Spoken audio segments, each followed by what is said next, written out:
প্রিয় শিক্ষার্থীরা, সবাইকে আজকে ক্লাসে স্বাগতম। আশা করছি তোমরা সকলে ভালো আছো এবং তোমাদের সকলের শারীরিক সুস্থতা কামনা করি। এবং একই সাথে তোমাদের প্রতি রিকোয়েস্ট রইল, তোমরা আমাদের যে অনলাইন শ্রেণী কার্যক্রম চলতেছে, ওই শ্রেণী কার্যক্রমের আওতায় যে ক্লাসগুলো তোমাদের উদ্দেশ্যে করা হয়, ওই ক্লাসগুলো তোমরা অবশ্যই ভালোভাবে দেখবে। কারণ এক একটা ক্লাস করতে এক একজন টিচারের অনেক সময় ব্যয় হয় এবং অনেক পরিশ্রম করতে হয়। কারণ প্রত্যেকটা ক্লাস রেডি করার পেছনে পর্যাপ্ত পরিমাণে সময় দিতে হয়, যাতে করে তোমাদের কোন বিষয়টা তোমাদের জন্য গুরুত্বপূর্ণ এবং কীভাবে তা উপস্থাপন করব, সব মিলে মোটামুটি একটা কষ্টসাধ্য ব্যাপার। সো তোমরা ক্লাসটা ভালোভাবে রিসিভ না করলে পুরোটাই আমাদের জন্য ব্যর্থতা পর্যবেসিত হবে। একই সাথে তোমাদের ভালো ফলাফলের জন্য ক্লাসগুলো গুরুত্বপূর্ণ এবং তোমরা তোমাদের প্রবলেমগুলো সংশ্লিষ্ট টিচারের সাথে ফোনে বা বিভিন্ন ধরনের অনলাইন যে নেটওয়ার্কিং সিস্টেম আছে, ওই সিস্টেমে যোগাযোগ করবে, তাহলে ওই অনুযায়ী ক্লাস নেওয়ার চেষ্টা করবো আমরা। তো সবাইকে আজকে ক্লাসে আমরা আমন্ত্রণ জানাচ্ছি। এখানে আজকে চলতরিৎ বিষয়টা নিয়ে আলোচনা করব। এটা বিশেষ করে ফার্স্ট ইয়ারের জন্য এটা একদম নতুন চ্যাপ্টার। আগের দু একটা চ্যাপ্টার রিভিউ চ্যাপ্টার ছিল। এই চ্যাপ্টারে শুরুতে আছে ওহমের সূত্র নিয়ে আমি একদম স্টার্টিং থেকে আলোচনা করছি। ওহমের সূত্রটা এখানে দেওয়া আছে, খেয়াল করো। স্থির তাপমাত্রায় নির্দিষ্ট পরিবাহকের মধ্য দিয়ে প্রবাহিত তড়িৎ প্রবাহ এর দুই প্রান্তের বিভব পার্থক্যের সমানুপাতিক। তাহলে প্রবাহিত তড়িৎ প্রবাহ যদি আই, বিভব পার্থক্যকে যদি আমরা ভি ধরি, তাহলে আই সমানুপাতিক ভি। এটা হচ্ছে ওহমের সূত্র। তাহলে আই ইজ ইকুয়াল টু যদি আমরা দিই, এখানে একটা ধ্রুবক আসবে, সমানুপাতিক ধ্রুবক, এটা হচ্ছে জি। এখানে জিটাকে বলা হয় পরিবাহকের পরিবাহিতা। তাহলে পরিবাহিতার একক হচ্ছে সিমেন্স, জি এর একক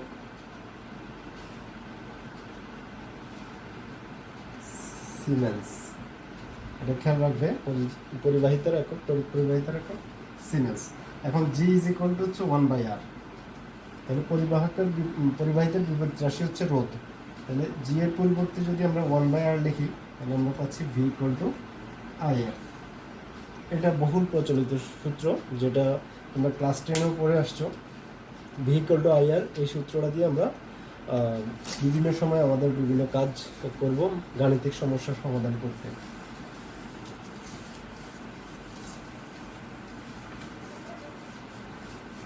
তাহলে আমরা একটা সূত্র শিখলাম, সেটা হচ্ছে ভি ইকুয়াল টু IR। এরপরে দেখো, পরিবাহকের রোধ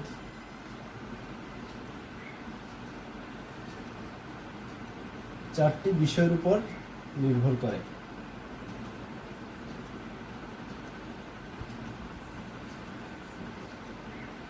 এক নম্বর হচ্ছে পরিবাহকের দৈর্ঘ্য,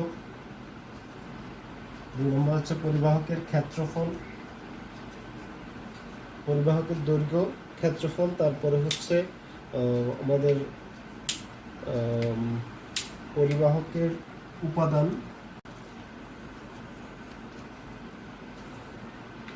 এখানে দেখো চারটি বিষয় হচ্ছে দৈর্ঘ্য, ক্ষেত্রফল, পরিবাহকের উপাদান এবং পরিবাহকের তাপমাত্রা। এই চারটি বিষয়ের উপর নির্ভর করে। এটা এমসিকিউতে আসে বিষয়টা। তাহলে পরিবাহকের রোধ হচ্ছে দৈর্ঘ্যের সমানুপাতিক, আবার পরিবাহকের রোধ প্রচ্ছদের ক্ষেত্রফলের ব্যস্তানুপাতিক। এই দুইটা সূত্র দিয়ে আমরা দুইটার সমানুপাতিক সূত্র দিয়ে আমরা আরেকটা সূত্র তৈরি করব। সেটা হচ্ছে, দুটাকে যদি আমরা সমন্বয় করি, তাহলে আমরা পাচ্ছি আর প্রপোর্শনাল L/A। তাহলে আর ইকুয়াল টু, এখানে একটা ধ্রুবক আসবে, রো L/A। এখানে রোটাকে বলা হয় আপেক্ষিক রোধ। তাহলে রো ইজ ইকুয়াল টু আমরা লিখতে পারি RA ডিভাইড বাই L। তাহলে রো এর একক হবে, আর এর একক ওহম, ক্ষেত্রফলের একক মিটার স্কোয়ার, দৈর্ঘ্যের একক মিটার, সো ওহম মিটার। তাহলে আপেক্ষিক রোধের একক হচ্ছে ওহম মিটার। তাহলে আপেক্ষিক রোধের এই সূত্রটা দিয়ে, এই সূত্রটাও গুরুত্বপূর্ণ আমাদের জন্য। R equal to rho equal to R by L অথবা R equal to rho L by এ।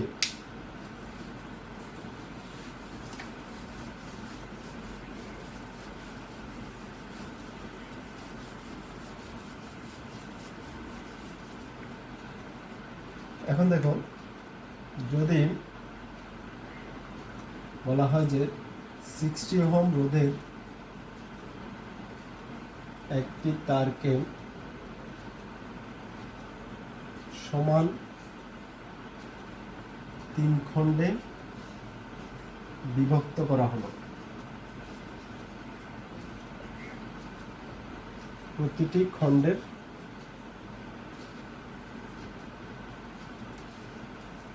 রোধ কত? তাহলে সমান 3 খণ্ডে ভাগ করা হলো 60 ওহম রোধের একটা তার, তাহলে টোটাল হচ্ছে 60 ওহম।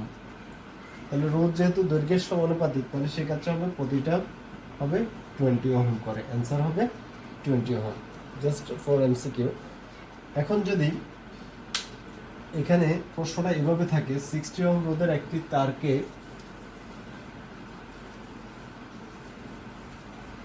টেনে 3 গুণ লম্বা করা হলো,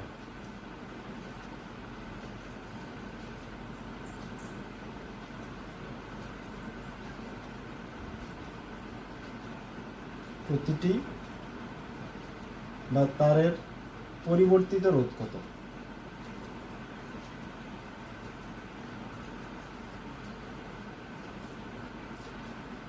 রোধের একটি তারকে টেনে 3 গুণ লম্বা করা হলো, পরিবর্তিত রোধ বের করতে হবে। তাহলে এখানে দেখো, যেহেতু একই তারকে জাস্ট আমরা টেনে, এরকম একটা তারকে আমরা টেনে লম্বা করলাম, তাহলে তার উপাদান কিন্তু চেঞ্জ হয়নি, উপাদান আগেরটাই থাকবে। তাহলে এখানে আমরা যদি ধরি R1 60 ওহম, R2 আমাকে বের করতে হবে। আর ইনফরমেশন হচ্ছে প্রাথমিক দৈর্ঘ্য যদি L1 সমান L ধরি, পরিবর্তিত দৈর্ঘ্য হবে 3 গুণ 3L, যেহেতু টেনে 3 গুণ লম্বা করা হলো। তাহলে এখানে দেখো, আমরা যদি উপাদান একই থাকে, তাহলে আমরা R1 যে সূত্র লিখি, rho L by A, R equal to rho L by A, তাহলে R1 rho L1 by A1, যেহেতু রো উভয় ক্ষেত্রে একই থাকবে। R2 সমান rho L2 by A2, that is equation number 2। তাহলে R2 বাই R1 যদি দিই আমরা, তাহলে rho L2 by A2 cross A1 by rho L1, তাহলে L2 সমান 3L, A1 আমরা জানি না, A2 L1 সমান L, R2 বাই R1, তাহলে আমরা পাচ্ছি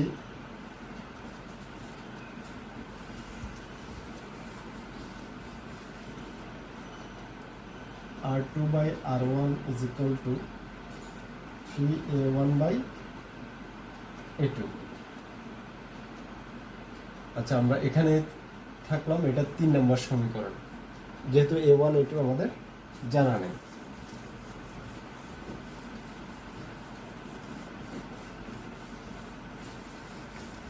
তাহলে এখানে দেখো যে একটা তারকে আমরা টেনে লম্বা করলাম, তাহলে টেনে লম্বা করলে দৈর্ঘ্যে বাড়লো, দৈর্ঘ্য যদি বাড়ে প্রস্থে কমে যাবে, তাহলে প্রস্থে যদি কমে দৈর্ঘ্য বেড়ে গেল, বাট তার শুরুতে যে পরিমাণ আয়তন ছিল, ভলিউম ছিল, ওই ভলিউমটাই থাকবে, ভলিউম চেঞ্জ হবে না। কারণ হচ্ছে আমি দৈর্ঘ্যের টানলাম, প্রস্থে কমে যাবে, তাহলে আমার আয়তন ঠিক থাকবে, আয়তন অপরিবর্তিত থাকবে। তো লিখতে পারি আমরা, যেহেতু আয়তন অপরিবর্তিত, সুতরাং V1 is equal two V2, volume সমান, আয়তন সমান ক্ষেত্রফল ইন্টু দৈর্ঘ্য, এখানে সেম এস ক্ষেত্রফল ইন্টু দৈর্ঘ্য। তাহলে A1 L1 সমান L, A2 L2 সমান 3L, তাহলে A1 সমান আমরা লিখতে পারি 3A2। তাহলে এই সমীকরণে যদি আমরা মান বসাই দিই, 2 becomes R2 by R1 3A2 divided by A2, তাহলে R2 সমান 9, R1 যদি আমরা বসাই দিই 60, 540 ওহম, এটাই অ্যান্সার। তাহলে R2 এর মান 540 ওহম। তাহলে খেয়াল করবা, টেনে লম্বা করার ক্ষেত্রে শর্টকাটে বের করতে পারবা। R2 বের করার নিয়ম হচ্ছে যত গুণ বলবে প্রশ্নে তত গুণ স্কোয়ার ইন্টু প্রাথমিক রোধ। যদি শর্টকাট আমরা করি যত গুণ তত স্কোয়ার ইন্টু প্রাথমিক রোধ। যদি দ্বিগুণ বলে একটি তারকে টেনে দ্বিগুণ করা হলো, তাহলে দ্বিগুণ যদি হয় 2 স্কোয়ার ইন্টু প্রাথমিক রোধ হচ্ছে আমার 60, তাহলে 240 ওহম। তোমরা এটা করে দেখতে পারো, একই আগের প্রসেসে অ্যান্সার 240 ওহমে আসবে। তাহলে যত গুণ তত স্কোয়ার ইন্টু প্রাথমিক রোধ, এভাবে করলে শর্টকাটে এমসিকিউর জন্য বের করে ফেলতে পারবে।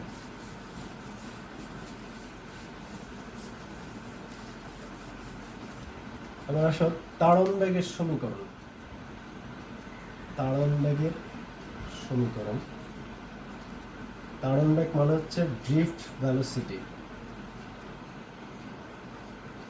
তাড়ন বেগের সমীকরণ হচ্ছে I = NAVQ, অথবা Q এর পরিবর্তে আমরা E লিখতে পারি, NAVE।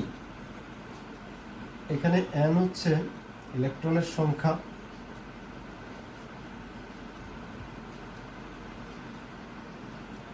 এই হচ্ছে প্রস্থচ্ছেদের ক্ষেত্রফল পরিবাহকের,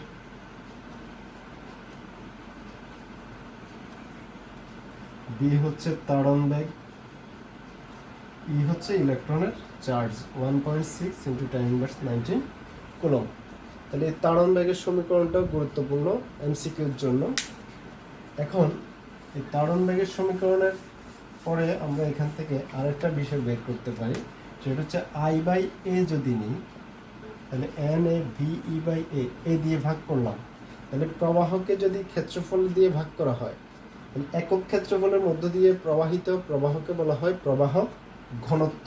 তাহলে এটা হচ্ছে প্রবাহ ঘনত্ব I/A। একইভাবে চার্জ ঘনত্ব হচ্ছে Q/A।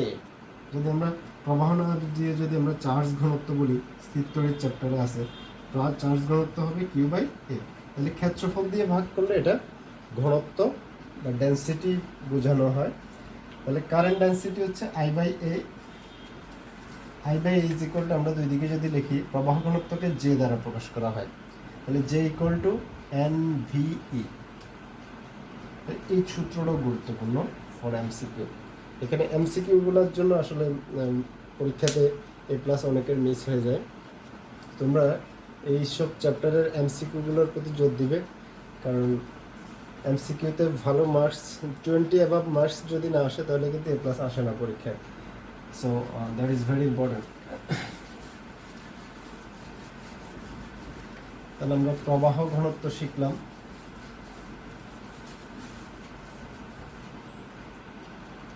এরপর প্রবাহ আরেকটা সূত্র হচ্ছে I = Q/T। একক সময় যে পরিমাণ চার্জ প্রবাহিত হয় তাকে বলা হয় প্রবাহ। তাহলে কি হচ্ছে চার্জ, I হচ্ছে প্রবাহ। তাহলে I এর একক যদি অ্যাম্পিয়ার, এটা যদি কুলম, এটা যদি সেকেন্ড ধরি, তাহলে 1 কুলম 1 সেকেন্ড 1 অ্যাম্পিয়ার।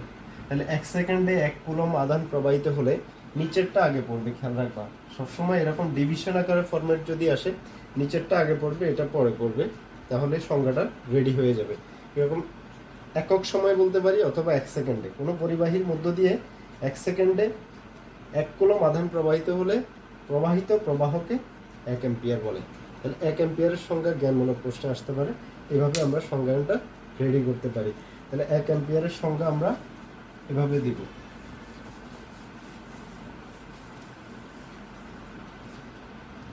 এরপরে হচ্ছে রোধের উষ্ণতা সহ থিটা হলে আর থিটা = উষ্ণতা সহ থিটা না সরি আলফা হলে আর থিটা = R0 × 1 + আলফা থিটা। এখানে R0 হচ্ছে 0 ডিগ্রি সেলসিয়াস তাপমাত্রায় রোধ, আর থিটা হচ্ছে থিটা ডিগ্রি সেলসিয়াস তাপমাত্রায় রোধ, আর আলফা তো আমরা বললাম উষ্ণতা সহগ বা তাপমাত্রা সহগ বলতে পারি, বা উষ্ণতা গুণাঙ্ক। তাহলে এখানে আলফা এর একক হবে পার ডিগ্রি সেলসিয়াস বা পার কেলভিন। আলফা এর একক আমরা এখন আলফা দিয়ে দিয়ে একটা ম্যাথ করব।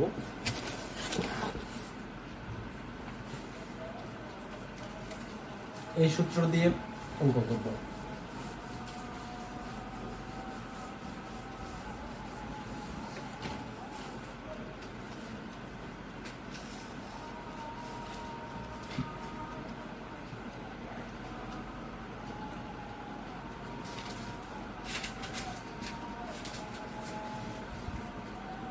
$25°C তাপমাত্রায় টাংস্টেন তারের রোধ 65 ওহম।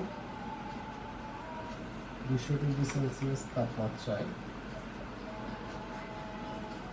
এর রোধ কত? আলফা ইজ ইকুয়াল টু দেওয়া আছে 4.5 into 10⁻³ per degree Celsius। তাহলে এখানে দেখো 25°C তাপমাত্রা টাংস্টেন তারের রোধ দেওয়া আছে 65 ওহম। 200 ডিগ্রিতে রোধ কত? তাহলে আমরা যদি ধরি R20 ইজ ইকুয়াল টু হচ্ছে 65 ohm, sorry R25, R200 is equal two what? 200 ডিগ্রিতে রোধ বের করতে হবে, আলফা দেওয়া আছে। তাহলে আমরা জানি R theta is equal to R0 into 1 plus alpha theta. তাহলে আমরা যদি R25 দিয়ে লিখি, R0 into 1 plus alpha into 25, that is 1। যদি R200 দিয়ে লিখি, তাহলে R0 into 1 plus alpha into 200, that is 2। তাহলে এখানে দুইটা ইকুয়েশন পেলাম। এই দুইটা ইকুয়েশন ডিভিশন করলে আমরা অ্যান্সার পেয়ে যাব।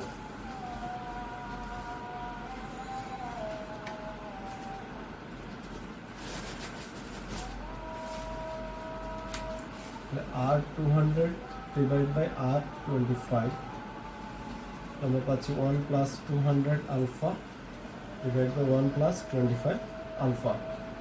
তাহলে R200 is equal to 1 plus 200 alpha, 1 plus 25 alpha into R25, 65 ohm. R200 is equal to 1 plus 200 alpha হচ্ছে 4.5 into 10⁻³ into 10⁻³ into 65। দেখি অ্যান্সারটা কত আসে আমাদের।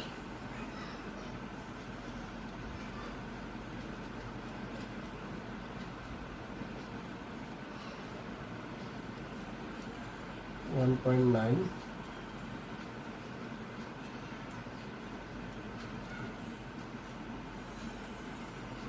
1.1125 into 65, 1.9 great answer into 65 number পাচ্ছি 111.011 ওহম।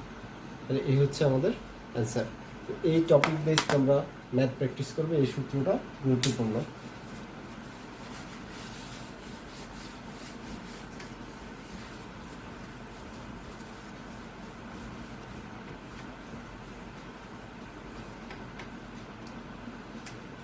এবার আমরা একটা সূত্র যদি লিখি, ক্ষমতার সূত্র আমরা জানি P সমান W/T।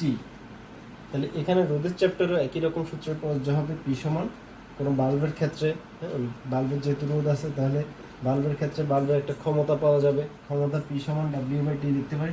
W is equal two PT।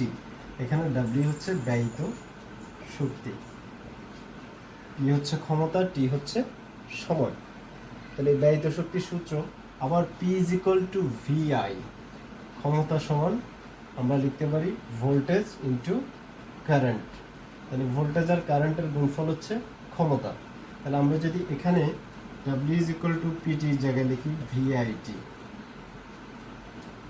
আবার V is equal two IR, তাহলে IR into I, so I²R। তাহলে আমরা লিখতে পারি W is equal two I²RT। আবার P is equal to I²R, V is equal to যদি IR হয়, I সমান V/R, তাহলে V/R whole square into R, so V²/R। তাহলে এখানেও লিখতে পারি W সমান V²/R ইন্টু T। তাহলে খেয়াল করো ডাব্লিউ এর সূত্র আমরা 4টা পেলাম। W is equal to PT, W is equal to VIT, W is equal to I square RT, W is equal to V square by RT। তাহলে এখান থেকেও কিন্তু আমার বহুপদী আসতে পারে। আবার P এর সূত্র একই রকম same, P equal to VI একটা পেলাম, P equal to I square R, P equal to V square by R, এই তিনটা P এর সূত্র। তাহলে যখন যেটা প্রযোজ্য আমরা ওটা ইউজ করতে পারবো। এক্ষেত্রে বহুপদী MCQ আসতে পারে এরকম যে নিচের কোনটি সঠিক বা নিচের কোন সমীকরণটি সঠিক, তিনটা অপশনে তিনটা থাকবে, তিনটাই সঠিক। সেক্ষেত্রে আমাদের অ্যান্সার হবে 1 2 3 তিনটাই। তাহলে একই রকম ভাবে এই ব্যয়িত শক্তিটা হচ্ছে ওদের ক্ষেত্রে তখন কোনো বাল্বের মধ্যে দিয়ে যদি আমরা বিদ্যুৎ প্রবাহ চালনা করি, তাহলে বিদ্যুৎ প্রবাহ চালনা করলে বাল্বের মধ্যে দিয়ে লাইট এনার্জি আমরা পাবো, একই সাথে হিট এনার্জি পাবো, মানে তাপ উৎপন্ন হবে। তো তাপ উৎপন্ন হলে সেক্ষেত্রে আমরা যে রোদের মধ্যকার উৎপন্ন তাপ নির্ণয়ের সূত্র আমরা লিখতে পারি, উৎপন্ন তাপ নির্ণয়ের সূত্র। তাহলে ব্যয়িত শক্তিটা উৎপন্ন তাপ, তাহলে H ইকুয়াল টু লিখতে পারি আমরা PT। একটু আগে যে সূত্রগুলো W দিয়েছিল ওই W সূত্রটাকে আমরা H দিয়ে চেঞ্জ করে নিতে পারি। তাহলে এখানে W এর পরিবর্তে সবগুলো H হবে, এগুলো H এর সূত্র। তাহলে এই সবগুলা সূত্র হচ্ছে জুল এককে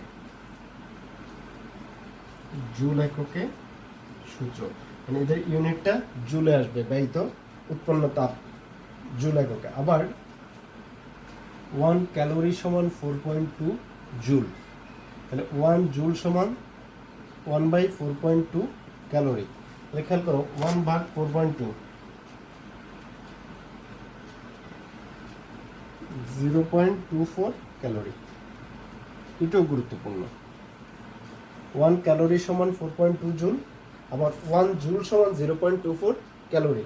এখন এমসিকিউ গুলোতে প্রশ্ন এরকম আসতে পারে যে ক্যালোরি এককে যদি দেওয়া থাকে যে H ইকুয়াল টু PT পরিবর্তে আমরা যদি জুল একক না লিখে 0.24 PT, H equal to 0.24 VIT, H is equal to 0.24 I square RT, same as H equal to 0.24 V square by RT। এই চারটা সমীকরণ কিন্তু সঠিক, এগুলো হচ্ছে ক্যালোরি এককে। তাহলে কনফিউশন করার জন্য বিভিন্নভাবে দেওয়া থাকতে পারে, বাট তোমরা কনফিউজড হবে না। সেটা হচ্ছে যদি H equal to PT দেওয়া থাকে এই সমীকরণটা সঠিক, এটা একক হবে জুল একক। আর যদি H equal to 0.24 PT দেওয়া থাকে এটাও সঠিক, এটা আসবে ক্যালোরি এককে। তাহলে আমরা জানি এককের বিভিন্ন পদ্ধতি আছে, ওই পদ্ধতিগুলো দিয়ে এই ধরনের কনফিউজিং এমসিকিউ আসতে পারে। সো খেয়াল রাখবে এই বিষয়গুলো।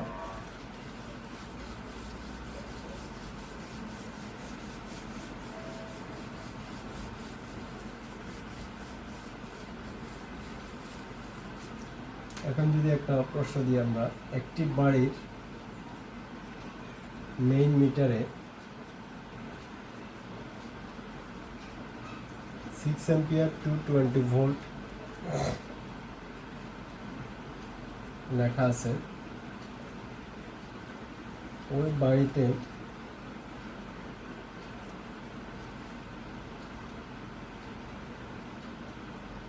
60 ওয়াটের কতটি বাল্ব, আচ্ছা এখানে 200 ভোল্ট দিই আমরা, 60 ওয়াটের কতটি বাল্ব নিরাপদে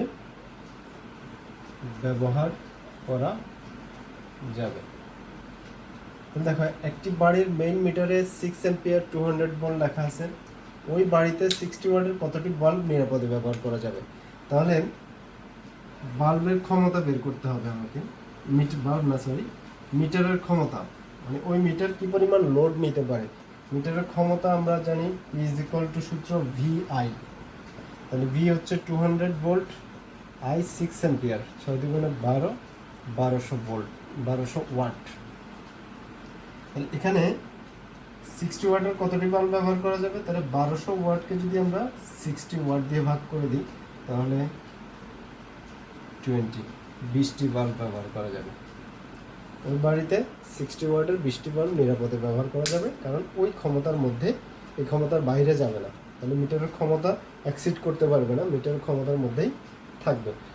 তাহলে আমরা আজকে যে সূত্রগুলো আমরা দেখলাম, এই সূত্রগুলো আলোকে তোমরা কাজ করবে। একই সাথে আমরা আরও একটা সূত্র দেখি।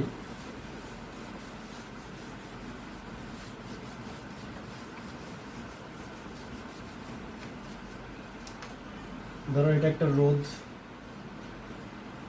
এখানে একটা ব্যাটারি দিলাম, রোদ হচ্ছে আর, এই ব্যাটারির মধ্যে দিয়ে আই কারেন্ট যাচ্ছে, ব্যাটারি থেকে আই কারেন্ট যাচ্ছে রোদের মধ্যে দিয়ে। ব্যাটারির একটা অভ্যন্তরীণ রোদ দেওয়া আছে, স্মল আর হচ্ছে অভ্যন্তরীণ রোধ। যে কোনো বৈদ্যুতিক কোষের তার নিজস্ব একটা রোধ থাকে, ইন্টারনাল রেজিস্ট্যান্স। ওই রেজিস্ট্যান্সের জন্য কিছু ভোল্টেজ অপচয় হয় আমাদের, ওটাকে বলতে পারি আমরা নষ্ট ভোল্টেজ বা নষ্ট ভোল্ট বা হারানো ভোল্ট বলতে পারি। আর এই আর রোধের মধ্যে দিয়ে যেটা, ওটা হচ্ছে ব্যয়িত ভোল্ট। তাহলে ওহমের সূত্র অনুসারে আমরা জানি এখানে তড়িৎচালক শক্তি, আমরা যদি হিসাব করি, তড়িৎচালক শক্তি হচ্ছে ই। তড়িৎচালক শক্তি বলা হয় যে কোনো ব্যাটারির মুক্ত অবস্থায়, ধরো এই সার্কিটে যদি আমি এখানে একটা সুইচ দিই,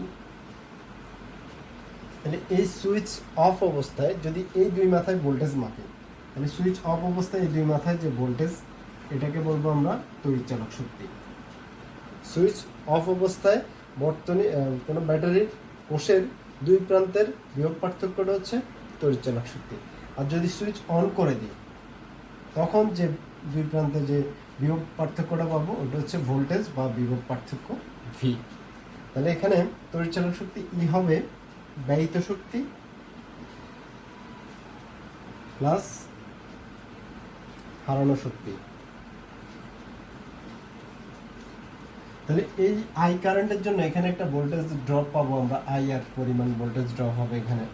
আবার এখানে স্মল আর এর জন্য একটা নষ্ট ভোল্ট পাবো, যে পরিমাণ ভোল্টেজটা নষ্ট হবে। আবার ভোল্টেজ বের করার সূত্র হচ্ছে আই এবং আর, আই এবং আর এর গুণফল হচ্ছে ভোল্টেজ। তাহলে এখানে একটা আই আর ড্রপ হবে, এখানে একটা আই আর ড্রপ হবে, এখানে একটা আই আর ড্রপ হবে। তাহলে টোটাল তড়িৎচালক শক্তি হবে I R plus I small R. তাহলে ই সমান I into capital R plus small R, so I সমান E by capital R plus small R.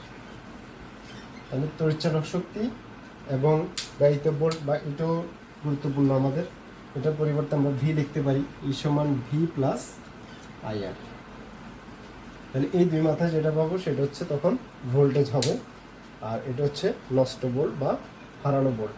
তাহলে আই সমান ই বাই আর প্লাস আর, এই সূত্রটা দিয়ে আমাদের কাজ করতে হবে।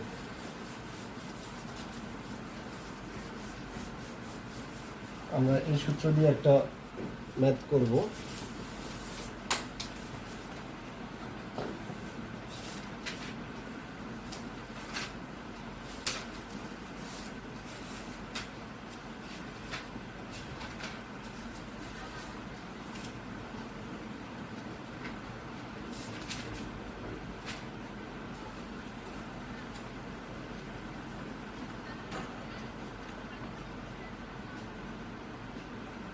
ওহম অভ্যন্তরীণ রোধের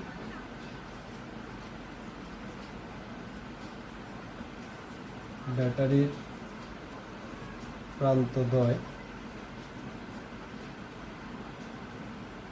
8 ওহম রোধের সাথে যুক্ত করলে 0.3 অ্যাম্পিয়ার প্রবাহ চলে। কোষের তড়িৎচালক শক্তি কত? এটা হচ্ছে এমসিকিউর জন্য গুরুত্বপূর্ণ। তাহলে অভ্যন্তরীণ রোধ বললে সেটা স্মল আর, আর বহিস্থ রোধ হচ্ছে ক্যাপিটাল আর, আই হচ্ছে আমার 0.3 অ্যাম্পিয়ার। তাহলে আমরা জানি আই সমান E by capital R plus small R. তাহলে আই হচ্ছে 0.3 ই বাই 8 প্লাস 2, তাহলে 0.3 বাই ই বাই 10, সো ই সমান 3 ভোল্ট। জাস্ট একটা সিম্পল ম্যাথ দেখালাম। তাহলে এই সিস্টেমে তোমরা ম্যাথগুলো করবে। আরো একটা ম্যাথ যদি আমরা দেখি,